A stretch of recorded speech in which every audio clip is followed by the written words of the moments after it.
हम जिस स्थान पर खड़े हैं इसको सिरोही का काल का तपोवन बोलते हैं।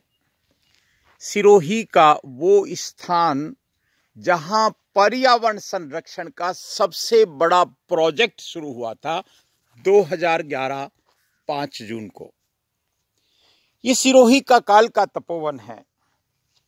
12 साल की तपस्या और 12,000 से अधिक नीम, बहुत बड़ी तपस्या के साथ आज ये नीम नारायण वृक्ष बन गए। अब यहां पर गौ माता इन नीम नारायण की छाया में बैठेगी तो ऐसा लगता है कि परमात्मा की कोई सुनियोजित योजना के तहत ये कार्य आरंभ हुआ होगा। 5 जून 2011 को यहां नीम नहीं थे। यहां वहां अंग्रेजी बबूल का जंगल था। ये सिरोही की अर्बुदा गौशाला है, बहुत बड़ा क्षेत्र है, 5000 बीघा का। और उसमें से ऐसे ही एक भाव आया सिरोही के कुछ बुजुर्ग लोगों के मन में, जिनको पर्यावरण की चिंता थी और वो चाहते थे कि अपने जीवन में कुछ बड़ा करके जाएं। उनमें श्रीमान पूनम चंद जी बाफना साहब, जो स्वर्गीय हो गए, स्वर्गीय श्री ज्ञानचंद जी गांधी साहब, हमारे धर्मवीर सिंह जी साहब, कमलकांत देवड़ा, चंद्रभान मोटवानी, विक्रम सिंह यादव और बहुत सारे लोग। उसमें आदरणीय वर्तमान जो सांसद महोदय हैं श्रीमान लुम्भाराम चौधरी साहब, वो भी इस पर्यावरण सुरक्षा संस्थान के संरक्षक थे। उस समय विधायक थे माननीय ओटाराम जी देवासी साहब, जो वर्तमान में मंत्री जी हैं।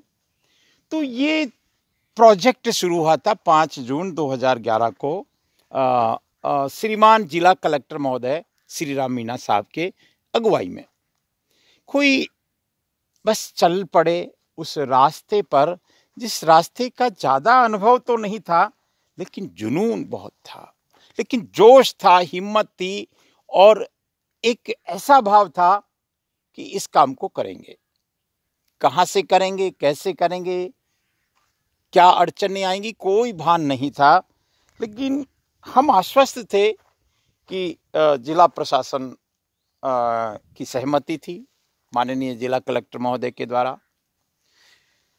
हमारे साथ एक बहुत बड़ी शख्सियत थी जिनको हम भामाशाह कहेंगे, श्रीमान ज्ञानचंद पूनम चंद जी गांधी साहब। उनका कहना था कि इस प्रोजेक्ट को शुरू करें, धन की कमी नहीं आएगी। और ये बहुत बड़ा वाक्य था कि धन की कमी नहीं आएगी, बस यही सुनना था। और उन्होंने अपने जीवन काल में धन की कमी नहीं आने दी। मैं राजेंद्र नरू का एक कार्यकर्ता, मुझे भी लगता है कि जीवन मिला है तो पेड़ों के लिए कुछ करना चाहिए। प्रकृति से हम फोकट की हवा लेते हैं, ऑक्सीजन लेते हैं, तो करना चाहिए। हम भी उस टीम के सदस्य थे। काम शुरू हुआ। पहले चरण में करीब 6,500 पौधे लगाए। 11 जुलाई 2011 को सिरोही में एक इतिहास लिखा गया। सच मानिए, हजारों बच्चे यहाँ वहाँ दिख रहे थे, छोटे छोटे बच्चे। वृक्षारोपण हो रहा था। हमारे आदरणीय गांधी साहब, जिनका एक स्वभाव, विनम्र स्वभाव था, दयालु स्वभाव था और परोपकार उनके जहन में थी। और समर्थ भगवान ने बनाया तो हमारे लिए अनुकूलता थी। तो यहाँ पौधारोपण हुआ। फिर पौधारोपण होने के बाद, जुलाई निकलने के बाद, अगस्त निकलने के बाद फिर चिंता हुई कि इन पौधों को पानी।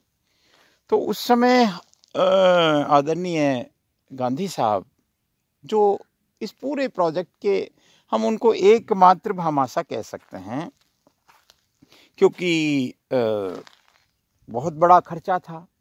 यहाँ लेबर रखी थी, स्थायी लेबर, जिनको वेतन रखा गया था। यहाँ पूरे में पाइपलाइन बिछाई। उसमें हमको एक सहयोग मिला हमारे तात्कालिक सांसद महोदय देवजी भाई पटेल साहब का, और तात्कालिक विधायक जो वर्तमान के विधायक भी है, वर्तमान के जो मंत्री महोदय भी हैं, उन्होंने यहाँ कुछ आंशिक कहेंगे पाइप, उनकी जो सीमा थी पाइपलाइन बोरिंग आदि की, लेकिन वो पर्याप्त नहीं था।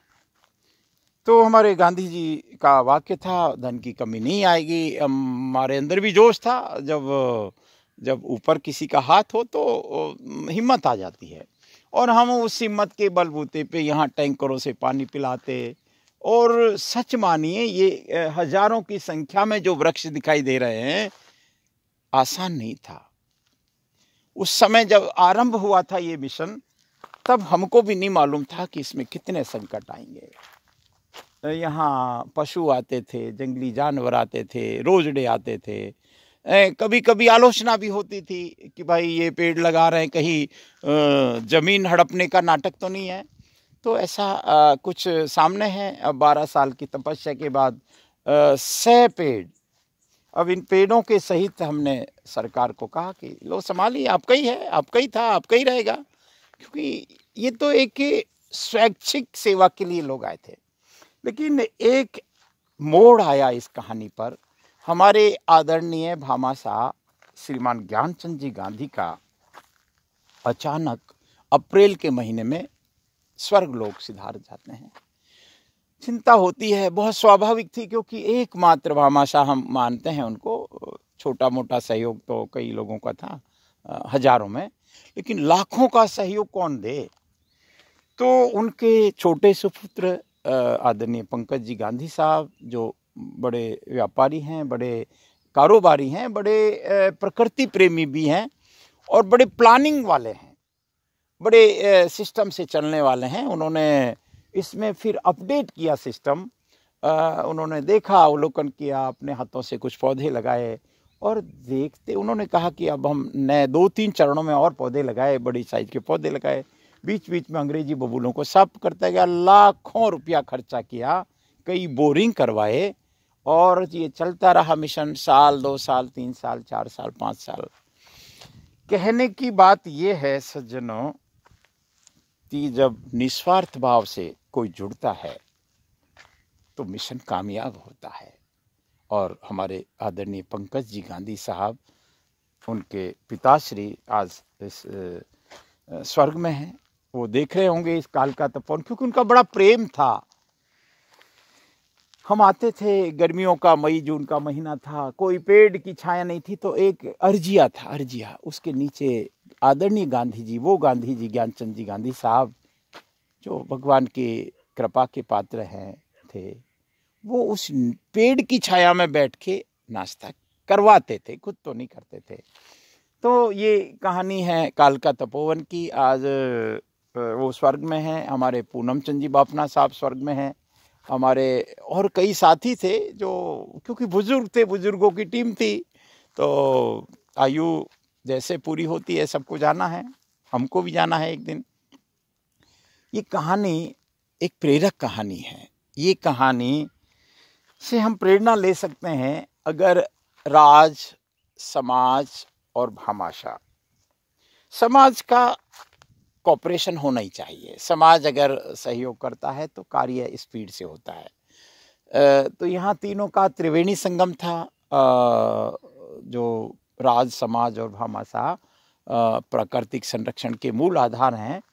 तो ऐसा हमको मिला, और आज काल का तपोवन यहाँ कुछ शेड बन रहे हैं। अभी पथमेड़ा गौशाला ने गौशाला को गोद लिया है 1 साल से, और ये पूरा प्रोजेक्ट, अब इसमें और 4 चांद लगेंगे। राजेंद्र नरू का मेरा ये शौक है, मेरे भाव हैं, पर इन पेड़ों से मेरी जुड़ाव है, और मुझे प्रभु ने ये मौका दिया, तो मैं धन्यवाद भी करता हूँ परमात्मा का, क्योंकि ऐसा मौका किसी किसी को मिलता है। और सच मानिए, मिशन यही नहीं रुका। नंदनवन कॉलेज में वहाँ 500-700 पेड़ लगाए, कई संस्थाएं जुड़ी, अपना संस्थान जुड़ा, आरोग्य वाटिका बरलूट में किशोर शाह मिले, कामधेनु वाटिका पवेलियन के पौधे आदि आदि करके हमने जेल के अंदर लगाए, सुधार गृह वाटिका हॉस्पिटल में लगाए, नयन वाटिका। तो बात विराम देता हूँ, लेकिन ऐसा अभ्यास चलना चाहिए। बहुत बहुत धन्यवाद आदरणीय गांधी साहब को, पंकज जी गांधी साहब को, हमारी टीम को, हमारे उस तात्काल समय में सहयोग करने वालों को, और अभी जो संभाल रही है टीम पथमेड़ा की, उसको भी साधुवाद है।